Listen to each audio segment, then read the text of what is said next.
Hi, welcome back. I'm glad you could make it back again. And I just want to take a moment or so just to let you know that the video that you're watching right now is going to be a little bit shorter than the ones that you've watched in the past. And the reason for this is that although we're going to be dealing with some really cool stuff in this video, this is all about taking things that you experience as being anything that you experience as being a problem or an obstacle or a challenge or a limitation or an issue of some kind, and taking that and really kind of loosening and softening those things. In some cases being able to dissolve them completely. So this is pretty cool stuff that we're going to be playing with, but we're going to be doing it in such a way that we're making use of things that you've already learned just from the second video in this series. And the reason for this is that when people talk about having a problem or coming up against a challenge or an obstacle, or experiencing something as an issue or a limitation or whatever it might be, the only reason people get stuck at that point is that they don't see options, they don't see lots of choice. They pretty much see themselves as being kind of stuck. And no matter what kinds of things that you might be thinking about right now, because my guess is that just in looking at the title of this video, you may have had, and if you didn't already, then you're probably about to have in mind, something that you personally have experienced as being a problem or an obstacle or a challenge or what have you. And it doesn't matter what it is, because the thing about every one of those words, problem, challenge, obstacle, issue, limitation, and a dozen other similar words for describing the same kinds of things, is that all of those words, every one of those words, is an example of the kind of thing that we were talking about in the second video. They're all examples of something that in NLP jargon we describe as nominalizations, right? They're these abstract concepts that we talk about as if they're things, but they're not things. You don't have a problem. Right? It doesn't come, 3 feet high with flashing lights on it or anything like that. It's not a thing, right? Nobody has a challenge, right? You can't buy them in 6-packs down at the shops, right? You don't have an issue. These things aren't actually things, right? We talk about them as if they are things, but they're abstract concepts. And so just the same as we did in the second video, the same principles apply when dealing with these kinds of things. When you hear this generated in your language, when you hear yourself talking about something as being a problem or an issue or a limitation or an obstacle or a challenge, right? The first thing is to recognize, for starters, that those things don't exist as things. It's not that there's something that's outside of you called a problem or a challenge or an issue or anything like that, but rather that there's something that you are doing, right? That using those words is just kind of a shorthand way of metaphorically describing the way that you're perceiving some process that you are actively engaged in. But whereas in the second video, the examples that I offered predominantly were examples like relationship and communication and things like this, right? Like there's no such thing as a relationship. You do something called relating. There's no such thing as communication. You do something called communicating. And in those examples, it's really easy to see and to hear what that active process is. It's right there in the word, is it not, right? So, think about it. Relationship, relate, relating. Okay, so the process that I'm engaged in is relating. It's easy to see that from the word relationship, right? Communication, communicates, communicating. The thing that I'm engaged in is communicating. You can see that it's right there in the word, right? But things are a little bit different when it comes to words like problem, because like, what are you probleming, right? It's not quite so evident, or issue, are you issuing? I mean, you can issue things, I guess, but that's not really the kind of thing that we're usually talking about.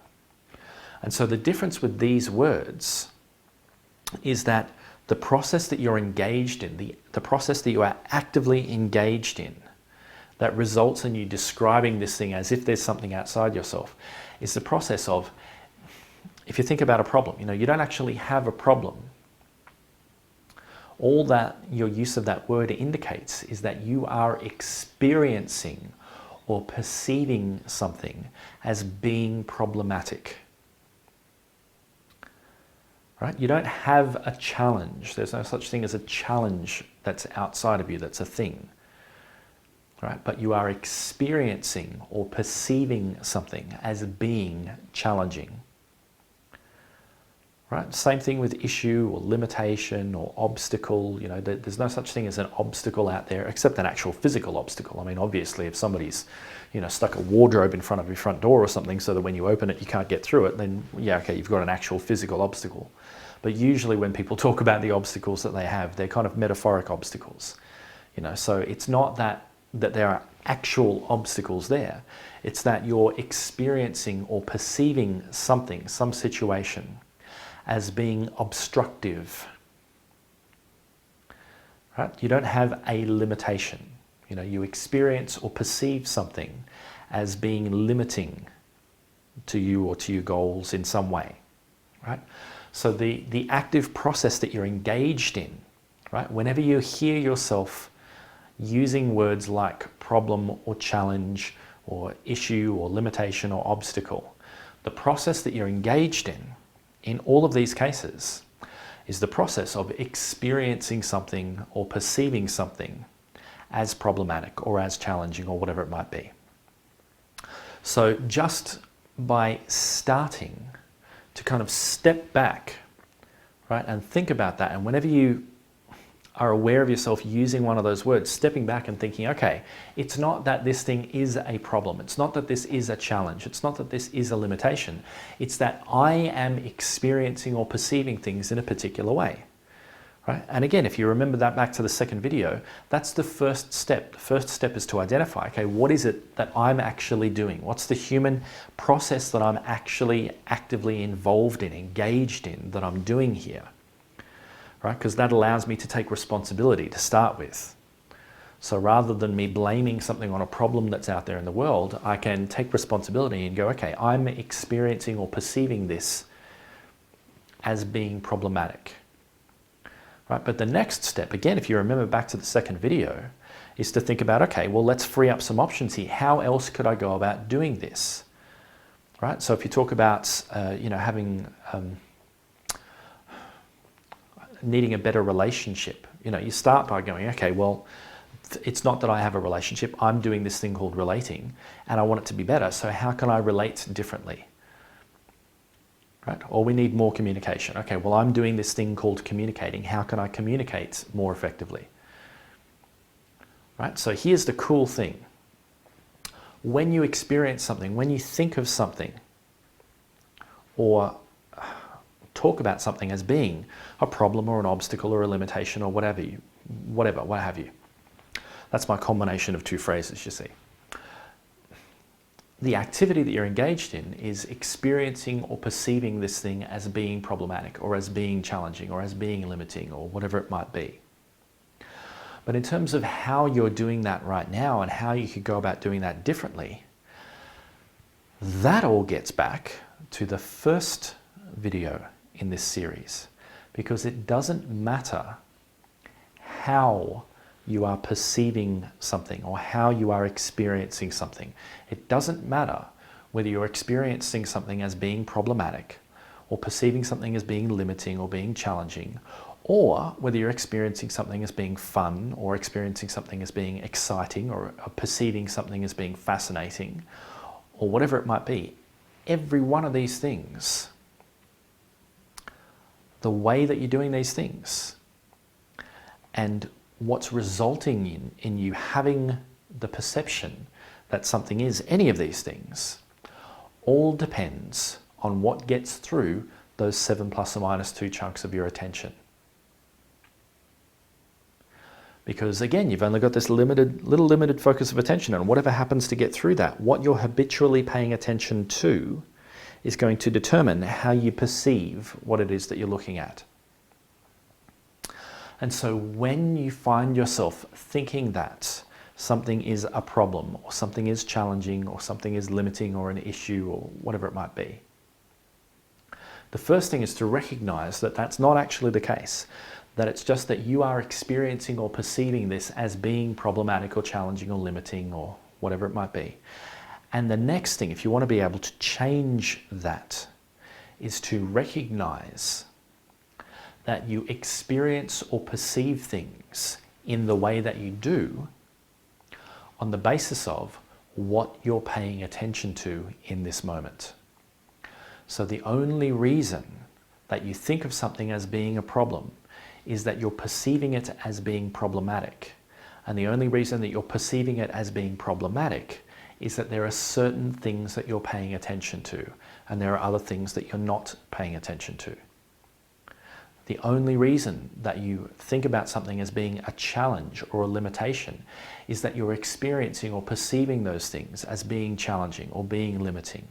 And the only reason that you're experiencing or perceiving those things in those ways is because there's a certain small number of things that you're paying attention to, and other things are outside of your attention. And so if you want to be able to free yourself up and open up all kinds of possibilities and really loosen and soften the effects that these things have on you, and be able to open up and see options and see ways in which you could move and ways in which you could experience things differently. The trick is just to start with, okay, if I'm thinking about this as a problem, then I'm perceiving it as being problematic. So what am I paying attention to that is leading me to think or to see this as problematic? Right? So whenever you think about something as being a problem, or you think about something as being a challenge or being a limitation or being an issue, then you start with, okay, I'm perceiving this as being problematic or challenging or limiting or whatever. So what is it right now that I'm paying attention to in this that is leading me to perceive it in that way? Because if I change what I'm paying attention to, then I'm going to change my perceptions. And it may be that what I thought of as a problem, the moment that I look at it in a different way, dissolves completely. So one of the ways that you can do this, because again, from the last video, sometimes it's a tricky thing to think, okay, well, what am I not paying attention to right now? Well, I don't know, because the only thing I know about is what I am paying attention to. Right, so one of the ways to do this is that when you think about something as being problematic or challenging or whatever it might be, to shift what it is that you're noticing, a really good exercise, and you can extend this, but I'll give you a few things to play with to start with. A really good exercise is to start with thinking about, okay, I, based on who I am and my experiences of life and all of that kind of stuff, am paying attention to these things, right? Because these things catch my attention. They attract my attention, and other things don't. So what about if I were a 3-year-old child who, I don't know, just got home from seeing a circus performance with a bunch of clowns and acrobats, right? If I was a 3-year-old child all hyped up on all of this cool stuff, what in this would attract my attention? What in this would attract the attention of a 3-year-old child? And what wouldn't get their attention? What would they not care about? What would they not even notice? And what would get their attention in this? Because that will give you a different view. Or what about someone like Richard Branson, let's say. Let's say I was a billionaire playboy and I had my own private island and I have this extraordinary lifestyle and all of this wacky stuff that I got up to. If I were Richard Branson, right, in this situation, looking at this situation from the outside, from Richard Branson's perspective, what would catch in this situation? What would catch Richard Branson's attention? What would get his attention? And what wouldn't in this situation? And how would that affect someone's perception of this? Or how about if I was a starving villager somewhere, let's say in Africa, struggling to make sure that myself and my children had food for the next few days. From that perspective, looking at this situation, what in this would actually get my attention? What would attract my attention? And what wouldn't attract my attention? Because that again is going to build a different perception of this. Or what if I was a caveman in prehistoric Earth? Or what if I was a visiting alien from some super hyper advanced civilization come down to check out these strange beings on Earth that still haven't figured out how to teleport themselves and stuff like that? If I was in that situation, looking at this thing from the outside, what in this would catch my attention and what wouldn't catch my attention? Because every time you ask yourself these questions and do a little bit of a meditation, right? Take a couple of minutes to think about that. Put yourself in the position of someone who has a totally different life than you. Someone who has a totally different set of things that they hold to be important, set of things that they concern themselves with every day. Different ages. What would somebody who's lived a rich and fruitful life and is now in their 90s surrounded by their grandchildren, if they looked at this, what in this would actually catch their attention and what wouldn't catch their attention? And how would that affect their perception? See, this is an infinitely extensible process. You can do this with all kinds of different things. But this is a way in which you can kind of free yourself from the habitual ways, the things that you take for granted, the habitual ways that you pay attention to these things, and begin to think about what else could I be paying attention to? Because as soon as you have options, as soon as you have a bit of a sense of some of the different things that you as a human being could be paying attention to instead, then you've got some choice in terms of how to go about thinking about this in different ways. And that can often open up lots of choices. It can often open up possibilities that you hadn't noticed before. It can often put things in perspective so that you see this thing is really not that much of an issue.